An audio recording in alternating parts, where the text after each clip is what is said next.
And you're a faculty member in the School of Pharmacy, and I would just say that. And that's a core faculty at the... And a core faculty, yes. Of long duration. I feel is 78. I was just thinking when I went to use the facilities, I said, I think I remember the day I met you in 1978. I remember it very vividly. Downstairs you were wearing a little beret. Right. I remember it. That was a great way to start this. I remember the first day I met you. And then we can go from there. So stand by. Let me get a little sound check. First, you, Phyllis, talk, and then I'm going to check the sound. I'm sorry, I'm not hearing you, Jim. I'm going to check the sound, so just first you talk, and then Helene talk. Okay. Go ahead. I'm wondering if you can recall when you first visited the Institute. Okay, and then we'll have Helene just to check the level on that. Go ahead.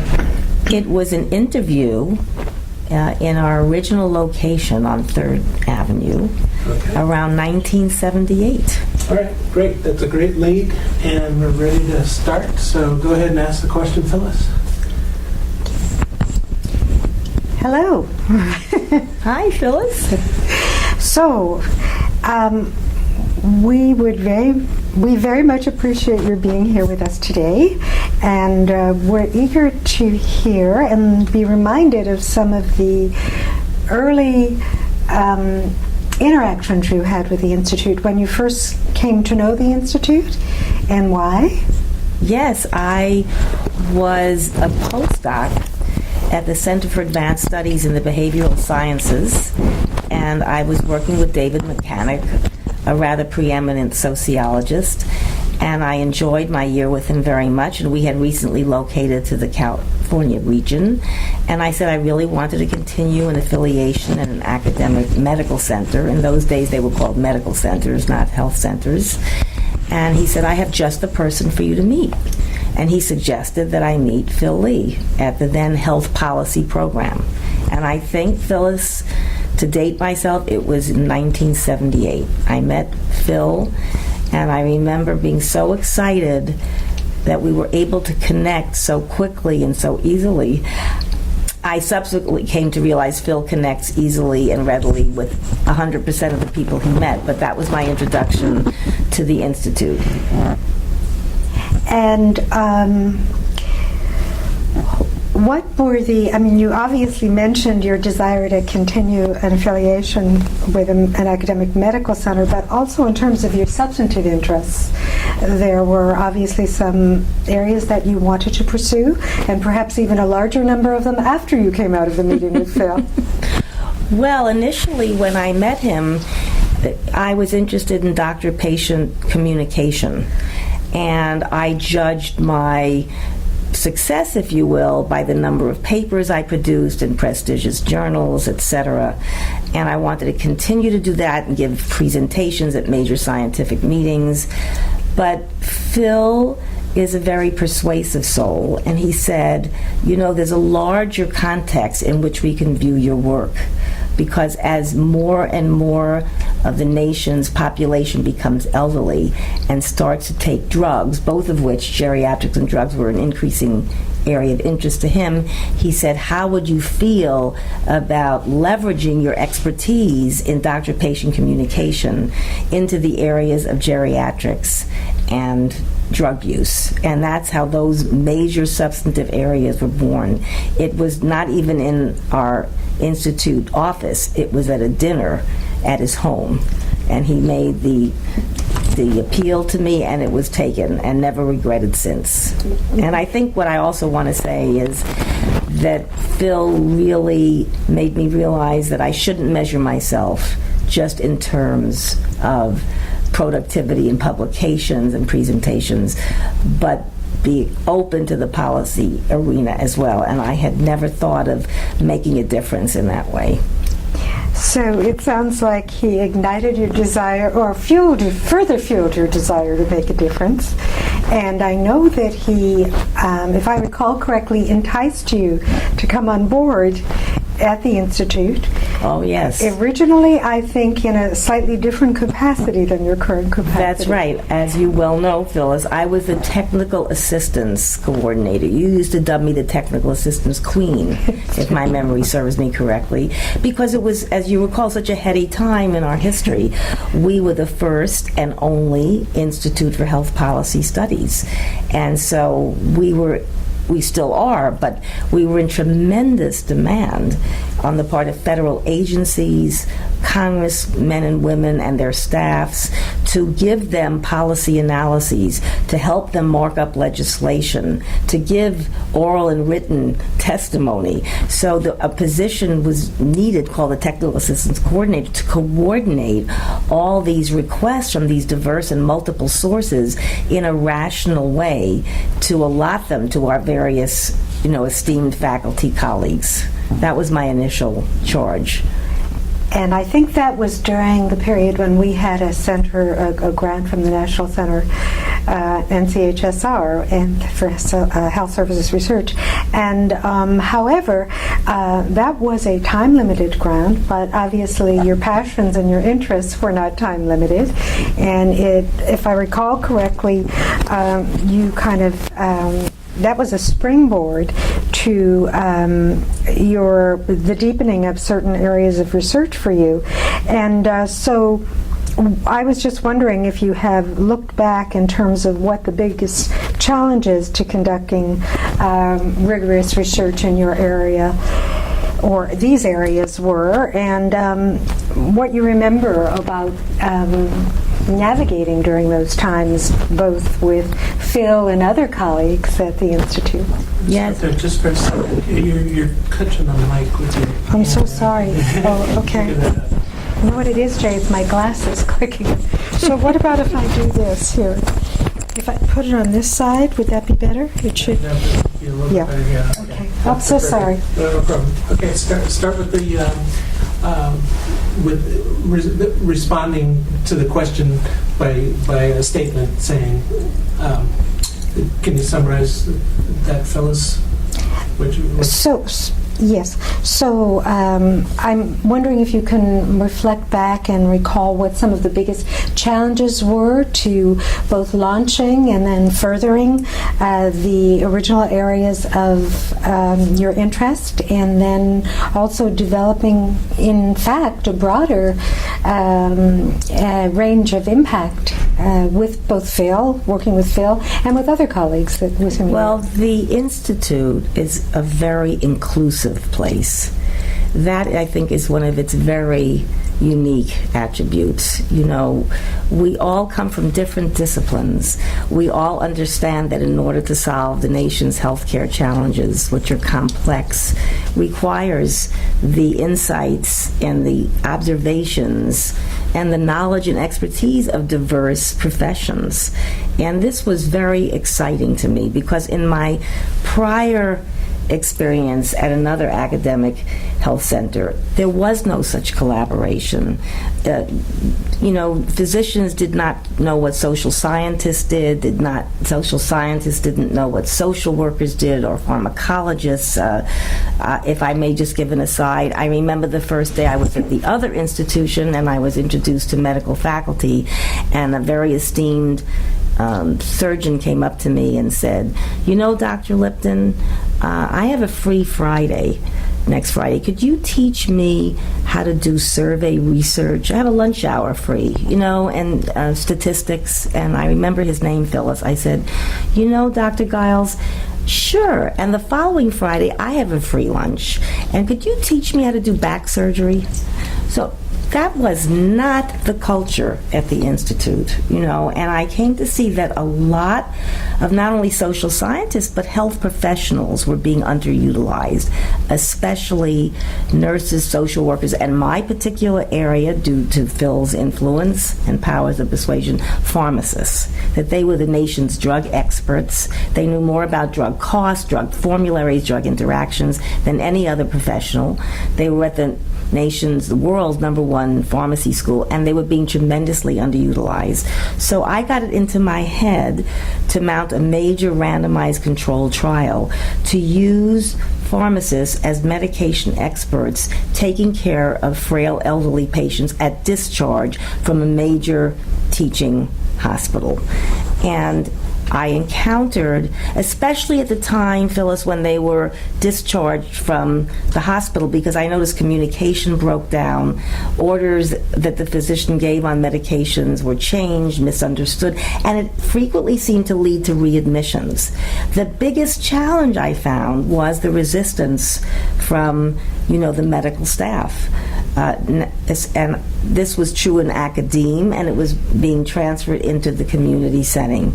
So it took a lot of time and patience and cajoling, and eventually the pharmacists showed proof of concept, and the problem switched from not recruiting enough patients to our randomized controlled trial, but rather having physicians try to sneak their patients into the trial in less than scientifically rigorous ways. That was a major barrier. And I think when I look back at that seminal work, which was spawned by Phil and other members of the Institute, I realized that we were really ahead of our time, because now we are in the business so many decades later of espousing in all delivery systems, transforming systems via team-based care, and we're vitally interested in transitions of care to prevent readmissions. It's a major component of the Affordable Care Act. So I think that's the other value added of the Institute. It's very prescient. It's able to look in the crystal ball and anticipate changes or make the changes that ultimately become policy. Well, and I do think that your work with the School of Pharmacy and your bridge building was incredibly important to the campus and to the Institute, because there were many other Institute members that ultimately became faculty members in the School of Pharmacy. That's true. And so Catherine it Phillips, was a Lisa Barrow, it was quite a nourishing relationship in both directions. And we do know that Phil had a way of connecting people that engaged them, not for the short run, but for the long run. And I think you certainly. And I think that magic, that inclusivity, and that ability to mentor and create opportunities for people, I think that legacy lived on in Hal and continues to live on in Claire. We choose our leaders very well. I have said to many people that we've been remarkably lucky, because we've had the right leader at the right time for each phase of the Institute's growth. And we hope that will continue to be true in the future with current leader in place. Now, I wonder if you would, I wonder what you would feel is the most important outcome or most impactful outcome of your work, either in the School of Pharmacy or across the campus or across your networks. If you had to identify, and it needn't only be one, certainly, but what do you feel? Well, I think because of the powerful influence of the Institute, Phyllis, I've really tried to do two kinds of policy-related research. One is the creation of new policy designed to transform the healthcare delivery system by making it more inclusive and more oriented toward team-based care. And I think one of my proudest impacts there is that my work continues at the hospital in which I started, and because we were designated by the Office of the OIG, Office of Internal. Yeah. Oh, I'm blocking. We'll have to redo that. Okay. Inspector General.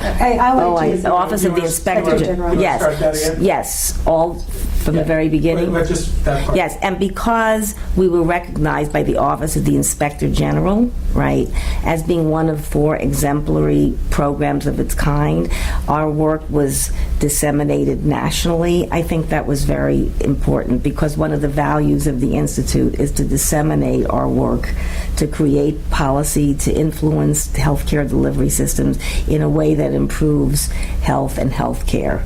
And my particular interest was in vulnerable patient populations. So in that arena, I'm really proud of that. Throughout the course of my career and my involvement and my continued involvement in the Institute, I think I really encourage interprofessional education across disciplines, across schools. So we've launched lots of initiatives between the pharmacy school and the medical school under Institute support.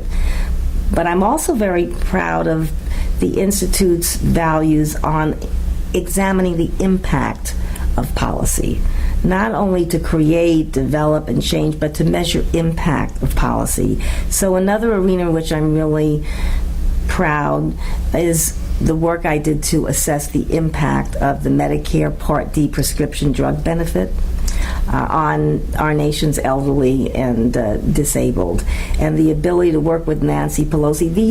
These kinds of contacts would never have been possible without the Institute as a support system. To be able to work with her, it was such a great honor. To be able to give congressional testimony repeatedly in this area was really, I think, emblematic of the Institute's values. Thank you. You have spoken to what you think the value added is of having the Institute. Are there other things that come to mind with regard to benefits that the Institute has conferred upon you individually or collectively upon you and your colleagues during the work process? Are there tangible things, intangible things that come to mind with regard to... Well, I always describe the Institute faculty as some of the most lovable geniuses I've ever met. You asked me what I'm proud of, Phyllis, and I rattled off all the publications and the presentations and the influence on policy. I'm also extremely proud. I wear it as a badge of honor to be a member of the Institute faculty. I think we hold each other and ourselves to the highest standards of policy research. We didn't have those rip and tear sessions where we presented, our manuscripts for review before we submitted for publications, where we presented preliminary ideas for proposals, where we actually presented proposals, and in a very constructive but critical way, we were able to reach, our full potential. I just think it's a very extraordinary place, and I personally and professionally have grown, and I know so many have been equally touched in the same way. Having had the opportunity to interview Phil and Lou together the other day, I commented to them that they were an unbeatable combination in terms of how they engaged people and the space and the grace that they gave them to grow professionally, and the fact that you knew you had a Republican in the House and you knew you had a Democrat, but sometimes they were not that. They were often quite alike. They were not that. I remember the alliance more than, and then we did take pleasure in the very healthy debate. I wish our whole country and political system could learn from Phil and Lou, how to bridge ideological and political differences. Absolutely. Very well said.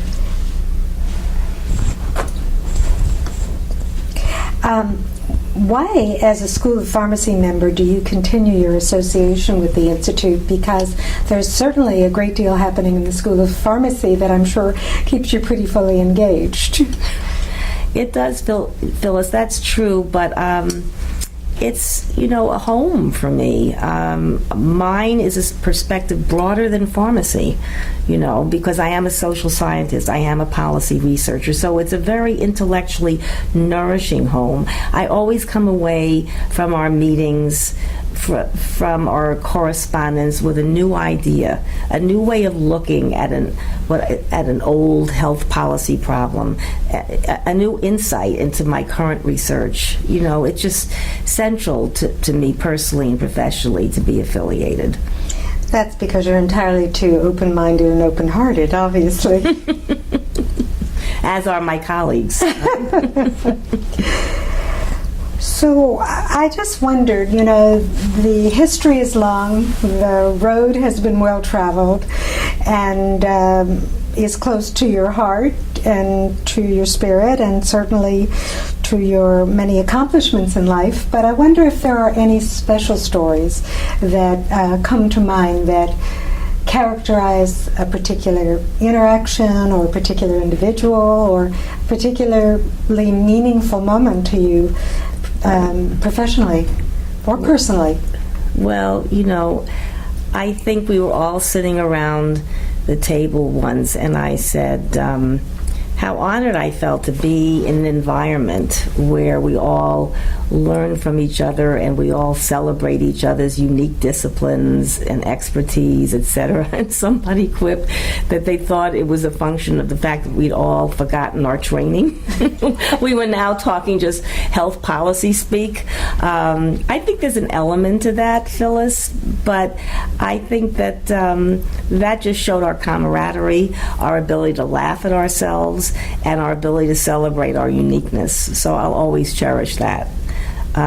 This one will not go for the record, but the other story is how Steve Schroeder, the preeminent professor, this is very personal, recognized that by facing me from behind that I was pregnant and asked me, for which I will never forgive him. But you don't have to include that, Jay and Phyllis, but that is a story that he knows very well.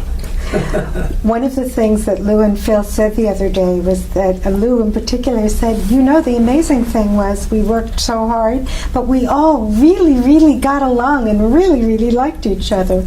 And I do think that Phil and Lou had an extraordinary ability to attract just remarkable people at crucial points in their career. They were also talking about Al Johnson having joined the Institute, and I think you may remember some early interactions with Al Johnson that go probably back to the early 70s, I think. That's right. That's right, because I was in his bioethics center there for a while. That's true.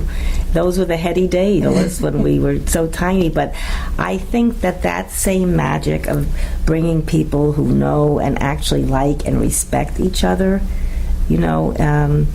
some people would consider what we do, bringing in so many diverse people with so many diverse perspectives, nothing short of academic castor oil, but it hasn't been for us. It's been this wonderful blend of camaraderie. We don't have issues.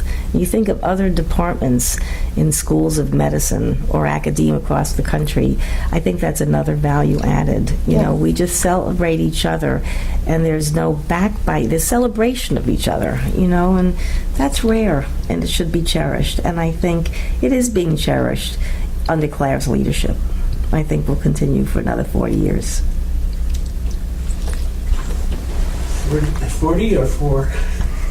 I think I've exhausted my question. Okay. Unless you do want to deal with the next steps question, but you don't think so. No, I'm forever morphing. Well, is there anything else you want to deal with? I think this was very comprehensive.